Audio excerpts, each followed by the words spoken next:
Bismillah, Assalamualaikum warahmatullahi wabarakatuh. Alhamdulillah, wassalatu wassalamu ala nabil mustafa wa ala alihi wa ashabi ala siddiqi wal wafa. Alhamdulillah, di kesempatan pada kali ini Allah masih dan terus berikan kita nikmat-nikmatnya, nikmat iman, nikmat Islam, nikmat sempat, nikmat sehat, dan juga nikmat-nikmat lain yang tidak bisa kita sebutkan satu persatu. Dan dengan nikmat yang Allah berikan ini, Allah masih berikan kita keistiqomahan untuk menjalani ibadah di bulan suci Ramadan ini tanpa suatu halangan apapun. Dan yang kedua, salawat dan salam semoga senantiasa tercurah pada baginda Nabi Muhammad SAW yang insya Allah kita nantikan syafaatnya dan semoga kelak kita juga diakui menjadi umatnya di yaumul qiyamah. Amin amin ya rabbal alamin. Bapak, Ibu, Mas, Mbak sekalian, tidak terasa kita sudah melalui di 10 hari pertama Ramadan dan sekarang kita sudah memasuki di 10 hari kedua di bulan suci Ramadan. Dan yang sudah berlalu kemarin, marilah kita evaluasi apakah masih ada ibadah yang belum kita maksimalkan, apakah masih ada amalan yang belum kita lakukan, maka hendaklah di sisa Ramadan kali ini kita maksimalkan itu agar kelak ketika kita keluar dari bulan Ramadan itu menjadi hamba yang bertakwa, menjadi hamba yang bersyukur, hamba yang beruntung, karena jangan sampai Ramadan ini hanya kita jadikan sebagai event atau rutinitas tahunan. Karena mungkin banyak orang yang seperti itu, dan jangan sampai kita hanya beribadah di bulan suci Ramadan saja. Karena Tuhan yang kita sembah di bulan Ramadan tentunya sama dengan Tuhan yang kita sembah di luar bulan Ramadan. Dan Ramadan ini tidak akan memengaruhi di 11 bulan setelahnya. Maka dari itu, marilah kita benar-benar maksimalkan ibadah di sisa Ramadan kali ini. Bapak, Ibu, Mas, Mbak sekalian, kita akan membahas sedikit terkait nikmat yang Allah terus berikan kepada kita, namun kita sendiri yang sering melalaikannya.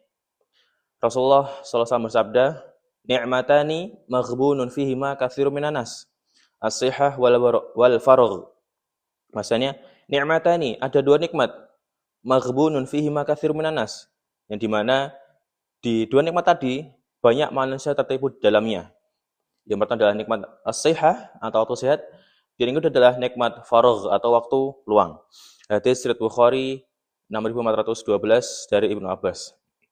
Ibnu Jauzi mengatakan bahwasanya ada orang yang diberikan nikmat sehat tapi tidak diberikan waktu luang. Alhasil apa?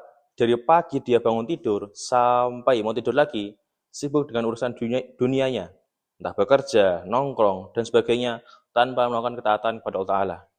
Dan yang kedua, ada orang yang diberikan nikmat waktu luang tapi tidak diberikan kesehatan. Siapa itu? Dia adalah orang-orang yang Allah uji dengan rasa sakit, yang dirawat di rumah sakit, yang sedang menjalani perawatan intensif, dan sebagainya.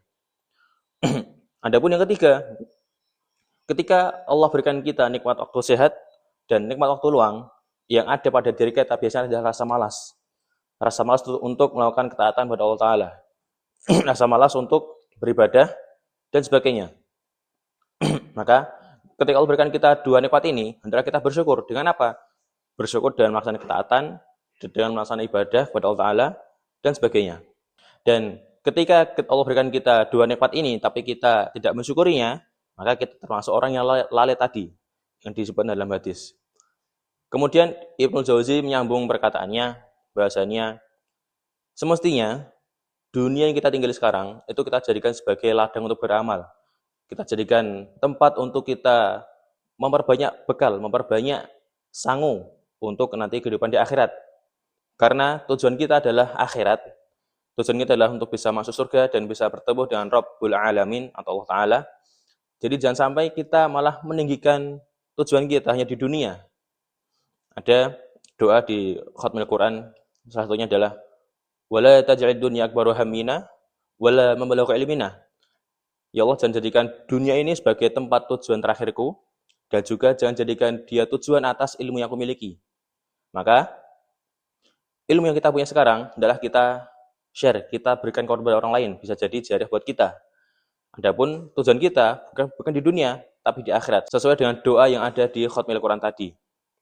Nah, maka di sisa Ramadan kali ini, yang kurang lebihnya 13-12 hari ini, kita maksimalkan dengan nikmat yang Allah berikan tadi, nikmat sehat dan nikmat waktu luang.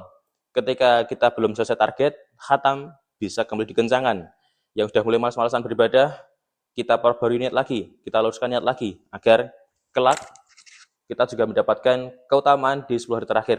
Karena Ramadan istimewanya di akhir, bukan di awal. Ya.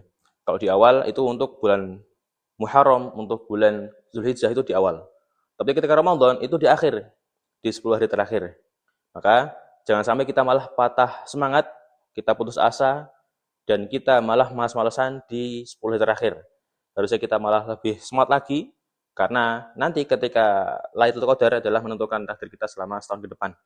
Maka dari itu, marilah kita istiqomahkan kembali, kita perbarui niat kita luruskan niat kita, agar kelak kita keluar dari Ramadan ini benar-benar mendapatkan predikat hamba yang la'allakum tattaqun. Hamba bertakwa dan bisa meningkatkan ketaatan kita di luar bulan Ramadan dan di bulan-bulan yang lainnya. Mungkin itu yang bisa kami sampaikan. Akhirul kalam, barakallahu fikum. Wassalamualaikum warahmatullahi wabarakatuh.